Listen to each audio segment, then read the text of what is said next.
The door you forgot was there. There is a door inside you, not a metaphor, not a symbol, a real threshold, one you can feel in your chest when everything goes quiet and the noise of the world finally stops for just a moment.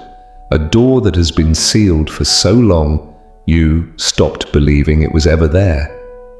But here is the truth, no one prepared you for.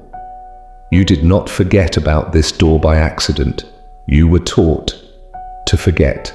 Everything around you, the schools, the systems, the voices that told you who you are and what you are capable of, was arranged deliberately and carefully to keep you standing with your back to it. And the most unsettling part? You are already standing right in front of it. You have always been standing in front of it. The only thing between you and what waits on the other side is a single belief. The belief that you are not ready, that you need more preparation, more healing, more permission, more time. But what if that feeling, that exact sense of not being ready is not a warning? What if it is the lock itself? What if the moment you stop waiting to become worthy is the exact moment the door stops existing as a barrier at all? Stay with that, because what we are moving through together today is not information. It is not a new concept for your mind to collect and file away. What is about to happen, if you allow it, is a remembering so complete that your body will respond before your mind even catches up. You will feel it before you understand it. And that is exactly how it is supposed to work. The lie you were given. Let us begin when no one wants to begin, with the lie. From the earliest age, you were told that reality is something that happens to you, that the world is solid, external, fixed, and that your job is to navigate it as carefully as possible. You were told that matter is primary, that consciousness is secondary, a byproduct, an accident of neurons firing in a brain that evolved purely for survival and nothing more. You were told the universe is mechanical, indifferent. That meaning is something you project onto a meaningless void, and you believed it. Not because you examined the evidence and chose this conclusion. You believed it because it was the only story available. It was in the textbooks. It was in the way adults talked about the world. It was baked into every institution, every structure, every unspoken agreement about what is real and what is not. But here is what no one tells you. That story, the story of a dead, mechanical universe where consciousness is an afterthought, has been crumbling for over a century. And the people who understand this most deeply are not mystics hiding in caves. They are physicists, scientists who went looking for the fundamental building blocks of matter and found at the very bottom nothing solid at all. They found probability. They found waves of potential that only become particles when observed. They found that the act of looking, of conscious observation, this is not passive. It is creative. It does not merely witness reality. It participates in its construction. This is not poetry. This is not spiritual speculation. This is the observer effect. This is the double slit experiment, replicated thousands of times across decades, producing the same impossible result every single time. When you are not observing, matter behaves like a wave, a spread of possibilities existing everywhere and nowhere simultaneously. The moment you observe it, it collapses into a single point, one reality, one outcome out of infinite potential. And not a single physicist on this planet has been able to explain why this happens without invoking consciousness as a fundamental variable. Pause there. Do not rush past it. Let the weight of that land somewhere deeper than your thinking mind.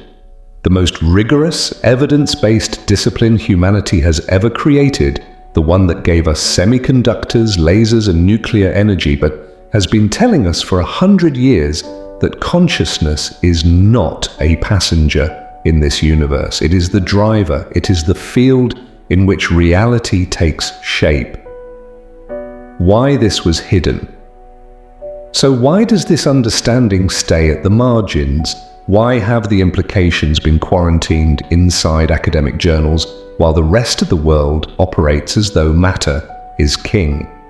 Because if consciousness is fundamental, if your awareness is not a byproduct of the brain, but a field that the brain receives and translates, then everything changes. Everything, every architecture of control that human civilization has built requires you to believe you are small, separate. That power exists outside of you, in institutions, in authorities, in experts who know better than you, do what is real and what is possible.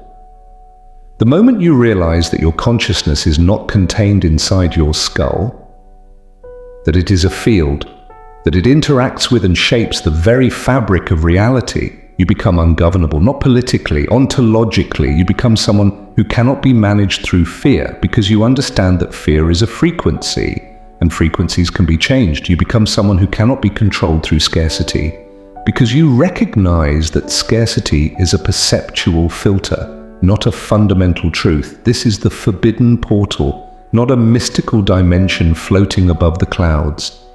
The forbidden portal is the direct, lived recognition that you are the field in which your reality arises. That your attention is not passive. That what you hold in consciousness, not what you think about, but what you embody, what you feel at the level of lived experience, is literally, measurably shaping the world that appears to be outside of you. The disorientation is the sign. When someone begins to open this portal, the first thing that happens is disorientation. And this is where most people turn back, because the conditioned mind interprets disorientation as danger. It says something is wrong. It says go back to the familiar, go back to the known. But the disorientation is not a sign that something is going wrong. It is a sign that something is going right. It means the old perceptual framework is loosening. It means the filters through which you have been seeing reality are starting to dissolve. And what is underneath those filters? Not chaos, not void. A field of such profound intelligence and exquisite order that the mind cannot comprehend it. It can only surrender to it. Think about what happens in quantum physics when a measurement is taken.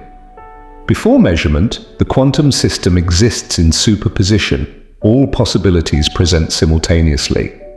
And then observation occurs and one possibility crystallizes into actuality.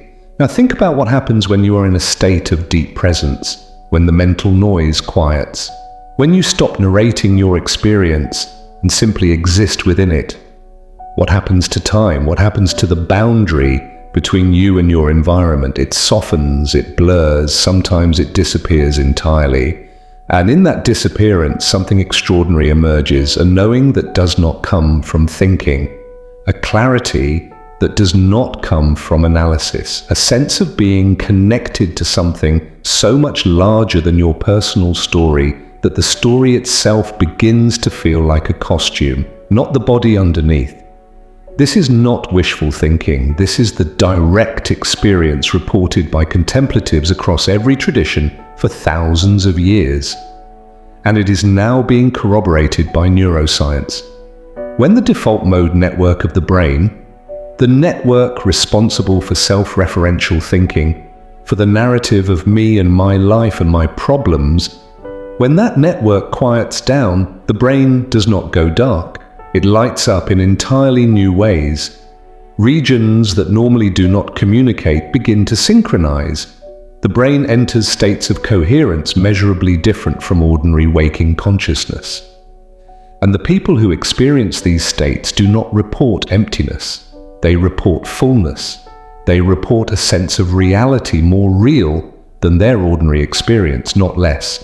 They report that what they thought was waking life was actually a kind of sleep, and that this expanded state is what it feels like to actually be awake. And what if your normal waking consciousness is not the baseline? What if it is the ceiling of a very small room? And what if the portal, the one you were told does not exist, the one you were told is reserved for special people, is simply the door out of that room into the open sky that was always there? The portal responds to surrender, not effort. Here is the great paradox that trips up every seeker, every practitioner, every person who has read the books, attended the workshops, and still feels like they are on the outside looking in. The portal does not respond to effort. It responds to surrender, not passive surrender, not giving up or collapsing into helplessness. Active surrender, the kind that requires more courage than any act of force. The surrender of your need to control the process. The surrender of your attachment to understanding before you experience. The surrender of the part of you that insists it must figure everything out before it can live differently. You cannot think your way through the portal. Thought operates in the realm of the known, the categorized, the already experienced. The portal is the threshold between the known and the unknown, and the only faculty that can cross that threshold is awareness itself. Pure, unmodified, unconditioned. The awareness that exists before you, attach it to any thought, any sensation, any story. You have touched this awareness before. In moments of awe, when beauty stopped your mind completely. In moments of crisis, when shock shattered your mental frameworks and for a split second you were just here, just present, just alive, without interpretation. In the space between sleep and waking, that liminal zone where you are conscious but not yet identified with your personal story. You have touched it, and then you lost it. Not because it went away, but because the mind rushed in to name the experience, to file it into existing categories, and in doing so collapsed the superposition back into the single particle of ordinary awareness. The question is not how do I open the portal? The question is, what am I believing that keeps it closed? The answer almost always is unworthiness, the belief so deep it feels like fact, that you are not the kind of being who gets to experience this. That awakening is for other people, special people, people who have meditated for 30 years or been born with gifts you do not have. But this belief is itself the final lock on the door. And it is the most insidious lock of all because it disguises itself as humility. It feels like being realistic, but it is not humility. It is a program, a piece of code installed in you by a culture that needs you to feel small. Because small people are manageable. Small people look outside themselves for answers. Small people do not question the fundamental nature of reality because they do not believe they have the authority to do so. But you do have the authority. Not because someone gave it to you, not because you earned it, because you are consciousness itself wearing a temporary human form. And consciousness does not need permission to know itself. A wave does not need permission to be the ocean. It already is the ocean. It has always been the ocean. The only thing that made it forget was the hypnotic focus on its own temporary shape, its own brief journey toward the shore. And even in that forgetting, it never stopped being the ocean. Not for a single moment. The door is there. It has always been there, and you are standing right in front of it. You are already on the other side. Take a breath. Not the shallow, automatic breathing you have been doing. A real breath, one that starts at the base of your belly, rises through your chest, and fills you completely. and then let it go. All of it. Let it pour out of you like you are emptying a vessel. In the space at the bottom of that exhale, in the gap between the out-breath and the next in-breath, notice something. Notice that you are still here. Notice that awareness does not depend on breath, that in the stillness between breaths there is a presence that does not need oxygen to exist. That presence is what you are, not the breath, not the body that breathes, the awareness that notices both, the science of your state. Here is where the mystical and the measurable meet, and where most people's understanding of transformation completely shifts. Your state of being is not a luxury. It is not something you attend to after you have handled the real business of life. Your state of being is the real business of life. It is the primary variable, the signal that tells your cells what to build, your genes what to express, your immune system what to fight and what to welcome. When you touch the awareness beneath your conditioning, when the heart begins to open even slightly, measurable things happen in your body. The heart begins to produce coherent electromagnetic patterns that extend several feet beyond the body. The brain shifts from beta wave dominance, the frequency of stress and analytical thinking, into alpha and theta states, the frequencies of deep relaxation, creativity, and integrative insight. The nervous system moves out of sympathetic activation, the chronic fight or flight response that most people live in, and into parasympathetic dominance, the state of rest, repair, and regeneration. Inflammation markers decrease, immune function improves, gene expression literally changes. The same DNA, the same genetic code begins producing different proteins based on the signal environment created by your state of consciousness. This is not spiritual speculation, this is epigenetics. This is psychoneuroimmunology. This is the hard science of how consciousness shapes biology. And it tells us something that should stop us completely in our tracks. The frequency you are broadcasting, not what you think, not what you say, but what you are at the level of your nervous system, your heart, your felt sense of being alive, is shaping the reality that appears to be outside of you. This is why affirmations without embodiment do not work. You can repeat, "I am abundant," 1,000 times and still feel broke, because the words operate at the level of thought, and thought is a surface phenomenon. The frequency that shapes your reality is not generated by thought. It is generated by state, by the felt quality of your being, by the deep, pre-rational tone of your existence in any given moment. And that tone is not changed by thinking differently. It is changed by being differently, by shifting at the level of the nervous system, the heart, the body, the field. Two tuning forks in the same room strike one, and the other begins to vibrate at the same frequency. Not because of magic, because of physics, because vibration is contagious, because coherent signals entrain less coherent ones. You are a tuning fork. You are broadcasting a frequency every moment of every day. And the world is responding, not to what you want, not to what you say, not to what you think, but to what you are. To the frequency you are actually embodying. The phase transition, the shift between operating from fear, scarcity, and separation, and operating from coherence, presence, and wholeness, is not a slow climb up a mountain. It is a phase transition, like water turning to steam. For a long time, the temperature rises and nothing seems to change. The water gets hotter, but it is still water. And then, at a precise threshold, everything transforms at once. The water does not slowly become steam. It becomes steam instantly, totally, irreversibly.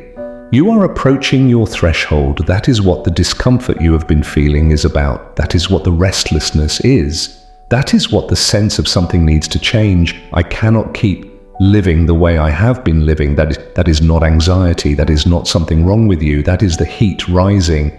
That is the temperature approaching the phase transition point. And the only thing that can prevent the transition is if you interpret the heat as danger and try to cool yourself back down. If you retreat into the familiar, if you numb yourself, distract yourself, tell yourself the story that you are not ready, that you should wait until conditions are better. Conditions will never be better. There is no perfect moment to wake up. There is only this moment, and this moment is already perfect, not because everything in your life is arranged the way you want it, but because this moment contains the full depth of your being. And your being is the portal. And the portal is open. It has always been open. The only thing that was ever closed was your willingness to see it. The real revelation, most teachings stop at personal transformation. They tell you that you can manifest a better life, attract abundance, heal your body. And all of that is true, but it is the surface level. It is the portal's antechamber, not its depths. The real revelation would be the one that changes everything. Not that you can create a better personal reality. It is that the very concept of a personal reality is the illusion that the portal dissolves. When you truly open this portal, you do not become a more powerful individual. You realize that the individual was always a construct, a useful one, a necessary one for navigating this dimension of existence. But a construct nonetheless. What you actually are is a localized expression of a non-local field. You are the universe experiencing itself from a specific point of view.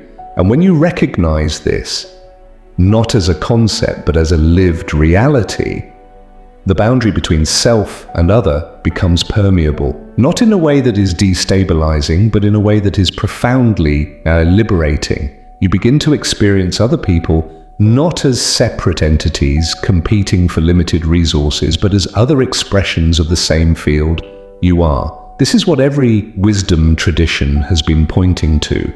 This is what quantum entanglement demonstrates in the laboratory, that particles that have interacted remain correlated regardless of distance, as though space itself is an illusion, as though separation is a perceptual artifact. As though underneath the apparent multiplicity of things, there is a single undivided wholeness that cannot be broken. And this wholeness is not somewhere else, it is right here. It is the screen on which all experience appears. It is the silence in which all songs arise. It is so close that you cannot see it. The way the eye cannot see itself, the way a knife cannot cut itself. You are looking for the portal with the very awareness that is the portal. You are searching for something with the very consciousness that is what you are searching for. The search is the veil. Seeking implies separation. It implies that what you want is over there and you are over here, and there is a gap to be crossed. But there is no gap. There has never been a gap. The gap is a thought. And thoughts, as quantum physics shows us, are not descriptions of reality. They are creative acts that shape it. The thought "I am not ready" creates the experience of unreadiness. The thought "the door is closed" creates the experience of a closed door. So what happens when you stop thinking and start being? What happens when you release the narrative and rest in the awareness that precedes all narratives? You stop performing your identity, you stop maintaining your story, you stop defending your limitations. And in that stopping, in that radical, terrifying, beautiful cessation of the known, the unknown reveals itself. It always does, because the unknown is not empty. The unknown is fuller than anything the known has ever offered. The known is a museum, the unknown is a garden, the known is a recording, the unknown is live music. And you have been living in the museum, listening to the recording, believing it was the real thing. While the garden bloomed and the music played just on the other side of a door, you were told did not exist.